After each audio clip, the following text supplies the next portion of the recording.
Assalamualaikum guys, selamat datang ke channel Parantiar. Okey, channel ini menceritakan kisah-kisah seram, tapi aku harap korang jangan terlalu taksub, anggap hanya sebagai hiburan sahaja. Okey, let's go guys. Cerita yang ni, tajuk dia dia datang setiap malam. Itu tajuk dia. Okey, kejadian ni berlaku semasa akhir tahun 2020. Aku tak tahu nak cerita benda ni kat siapa. Sebab kalau aku cerita benda ni dekat adik aku atau mak aku tahu yang benda itu akan marah dekat aku sebab aku cerita pasal dia. Malam tu aku terbangun dalam pukul 3 pagi dan aku rasa haus gila. Jadi aku pergilah dapur, ambil air minum dan bawa sekali gelas tu masuk bilik. Lepas aku letak gelas tu dekat meja sebelah katil aku pun duduklah atas katil. Dan masa aku nak duduk tu, aku rasa cadar katil aku basah, macam baru ada air yang tumpah banyak betul dekat atas cadar. Aku ingatkan tu darah aku sebab time tu aku tengah datang bulan. Tapi bila aku cuba hidu bau air tu, tak pula bau darah. Bau dia macam air biasa je. Aku dah mula takut dan cepat-cepat aku tukar cadar aku. Lepas aku tukar cadar aku memutuskan untuk main handphone sekejap dan baru tidur. Masa aku nak tidur tu, aku terdengar ada suara orang bernafas dekat belakang aku.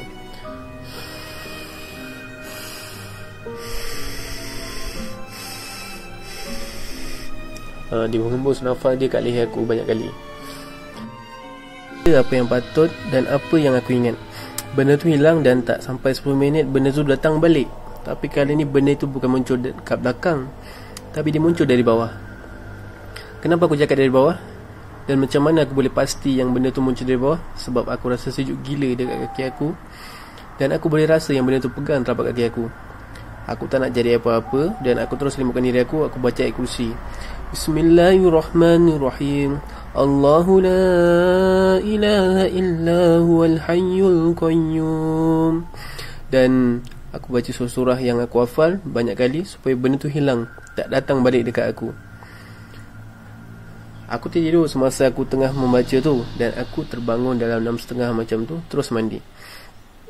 Aku rasa benda tu tak datang balik sebab dia tak kacau aku lagi.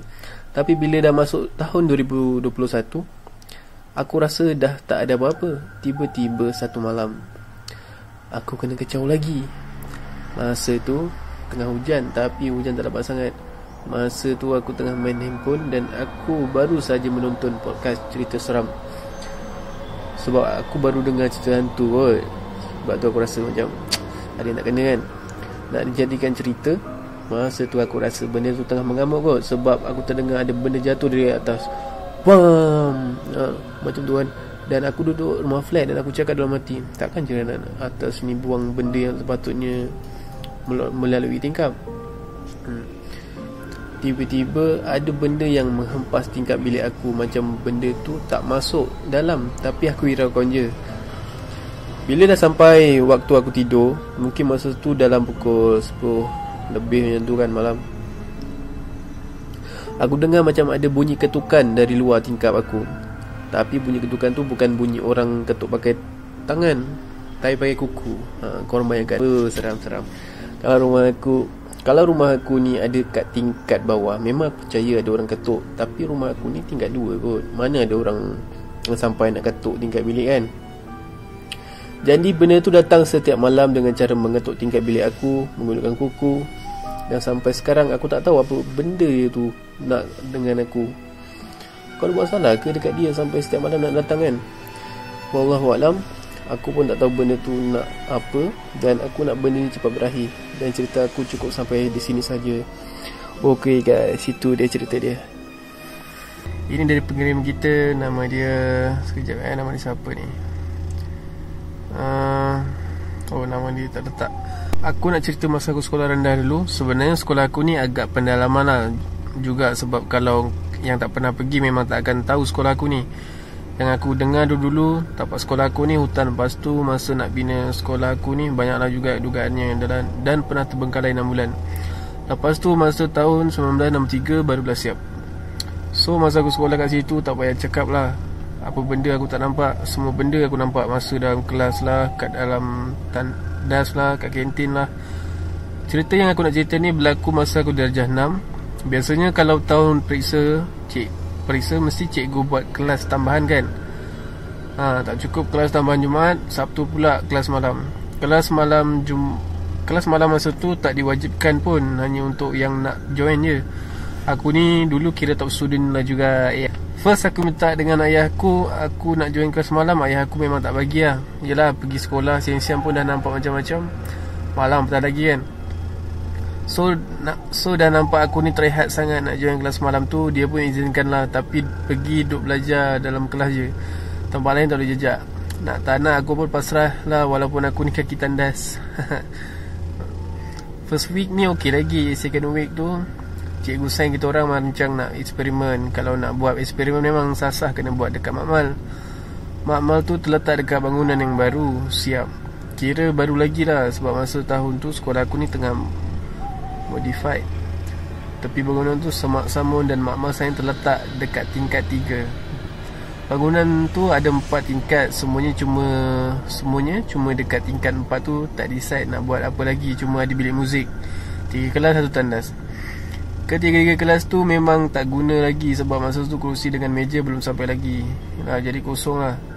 Masa aku naik tangga tu, kawan aku Su ni memang pimpin tangan aku rapat-rapat, sebab takut aku ternampak benda tu. Nak dijadikan cerita, masa tu kita orang nak buat eksperimen pasal pertumbuhan biji kacang hijau. Disebabkan tu bangunan baru, sumber air masih tak disediakan lagi. Jadi kita orang kena basahkan kapal dekat toilet bangunan sebelah lah. Dalam kumpulan aku ada 4 orang. Dah semua penakut, aku dah kena pergi ambil air tu. So ni terpaksa lah ikut, sebab Acah nak jaga aku lah kononnya. Acah caring. Kumpulan ada 6 orang. So wakil 2 orang satu kumpulan, jadi 12 orang. Semua turun pergi ambil air. Cikgu suruh kita orang pergi ramai-ramai sebab takut jadi apa-apa. Senang. Masa tu ada classmate lelaki aku, Aizal ni, yang mulut tak ada insurans, boleh pula cakap kat aku, Ira, kalau kau nampak benda tu, tegurlah, mana tahu kod-kod nak kawan dengan kau ke. Aku pun apa lagi, terus marah kat dia sampai ketuk-ketuk kepala dia. Masa aku dah ketuk kepala dia tu, aku dah pelik asal rambut dia lurus macam je. Setahu aku rambut dia terpacak. Aku pun macam, sudah. Aku cakap dekat Su, dia pun kata buat tak tahu je. Su ni kira Islamik lah sikit, sebab tu dia boleh lagi stay dengan aku. Kalau yang lain memang tak lah. Sampai dekat tingkat bawah sekali tu, kita orang kena kira biar cukup 12 orang. Kot-kot ada yang tercicir ke. Masa aku duk kira tu, aku nampak ada orang belakang si Aizal tu. Pengiraan aku berhenti sekejap. Aku bukan apa, cuma nak pastikan tu orang ke tak. Aku duk tengok dari sisi lain, tetap tak nampak muka dia. Aku pun buat speculation sendiri, sah benda tu bukan orang. Tandas sekolah aku ni, dia depan belakang. Kat depan tandas perempuan, kat belakang tandas lelaki. Masa masuk tandas tu, satu pintu tertutup. Kita orang tak syak apa-apa pun. Mungkin tertutup dengan baldi kot. Masa tu aku duk cari juga, takut-takut benda tu ada lagi. Aku tengok dalam cermin depan sini tak ada, atas siling pun tak ada, dalam kubikel pun tak ada. So aku pun dah sedap hati lah masa tu, sebab siap ambil air semua, kumpul depan tanda perempuan. Aku pun perasan si Aizal ni tak ada. Aku pun tanyalah BFF dia, "Weh Safiq, Aizal mana?" Safiq pun jawab, kata, cakap dengan aku dia nak naik dulu sebab mana nak tunggu. Kita orang 11 orang ni naiklah pergi Makmal. Masa naik tangga tu aku fikir satu je, senakal-nakal Aizal tu, dia tak pernah tinggal si Safiq ni. Aku pun positif je lah. Sampai kat Makmal tu, cikgu pun suruh kita orang start buat eksperimen tu. Tiba-tiba bunyi macam kerusi meja jatuh dekat tingkat atas. Kita orang memang pelik dah masa tu. Semua duk kalut nak keluar. Tengah duk kalut-kalut tu Safiq pun datang kat aku, tanya, "Ada nampak tak Aizal?" Aku pun tanya dia balik, "Bukan kau kata dia naik dulu ke?"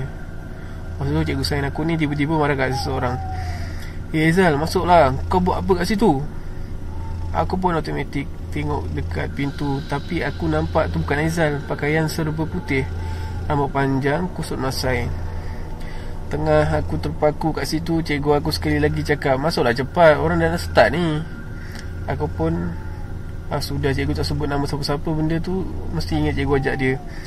Aku terus lari dekat pintu depan aku, tutup kunci atas bawah, sampai tutup pintu belakang. Masa tu lampu dalam Makmal dah berkelip-kelip. Cikgu pun macam dah tahu bukan Aizal. Dia terus suruh kita orang kemas barang-barang. Tapi persoalannya kita orang nak keluar ikut mana? Benda tu dah kat luar. Aku suruh cikgu tu call Pak Gad kat luar, suruh tolong kita orang. Masa call tu boleh pula bunyi CD rosak. Kita orang duduk rapat-rapat. Masa tu jam dah pukul 10 malam. Sepatutnya kita orang balik dah. Aku fikir takkan nak tidur kat sini kot. Lepas tu aku cakap dekat cikgu biar aku pergi check line, sebab aku dah biasa dengan benda ni. Dan aku ni tak adalah lemah semangat. Cikgu mula-mula tak berasa juga. Aku pun kata kat cikgu aku, tak apa, mungkin ayah aku dah sampai. Kalau jadi apa-apa pun dekat aku, ayah aku ada. Ayah aku ni dia tahu bab-bab alam lain ni. Dia boleh berubah orang sikit-sikit. Aku buka pintu, tiba angin kuat menepa aku. Aku pun cakap elok. Aku kata aku datang sini nak belajar, tak ada niat langsung nak kacau kau. Kau tak kacau aku pun tak akan kacau kau. Aku boleh hidup kat darat je, tapi kau boleh hidup merata-rata. Kalau kau tak nak aku terkacau kau pergilah jauh. Benda tu pun terus berpaling dekat aku. Dia menyeringai. Muka dia memang buruk, isi terkopik dengan baju penuh darah. Lepas tu terus hilang. Aku cakap kat cikgu, tunggu dalam tu dulu biar aku panggil ayah aku. Jangan bagi seorang pun keluar. Aku terus lari keluar pagar cari ayah aku. Aku cakap kawan aku hilang. Ayah aku terus ikut aku. Sampai kat situ ayah aku arah semua duduk. Sampai dekat situ ayah aku arah semua keluar duduk luar sekolah termasuk aku. Aku risau nak tinggal ayah aku seorang cari Aizan, tapi dia kata tak apa, dia boleh uruskan. Dalam sejam lepas tu ayah aku pun keluar sekali dengan Aizal. Ayah aku cakap Aizal tersesat dekat tingkat 4 dalam bilik muzik. Bilik muzik tu memang selalu kita orang kena kacau event siang. Pernah ada kelas yang terkurung kat dalam tu sampai kena panggil ustaz uruskan. Kadang-kadang tengah belajar bunyi alam muzik dari situ. Kalau kira memang tak logik kot, boleh dengar sampai bawah. Lepas tu cikgu memang tak masuk dah dalam amal masa kelas malam. Seminggu Aizal tak datang sekolah. Aku pergi rumah dia, barulah tahu sebenarnya dia bukan naik sorang-sorang, tapi sekali dengan classmate lain. Dia ikut dorang sampai tingkat 4. Lepas tu dia tanya classmate, tu nak pergi mana? Mak kan kat bawah. Tapi tak ada yang menjawab. Masa tu dia dah tahu tu bukan kita orang. Dia cari tangga nak turun, tapi tak jumpa. Sebab tu lah dia hilang.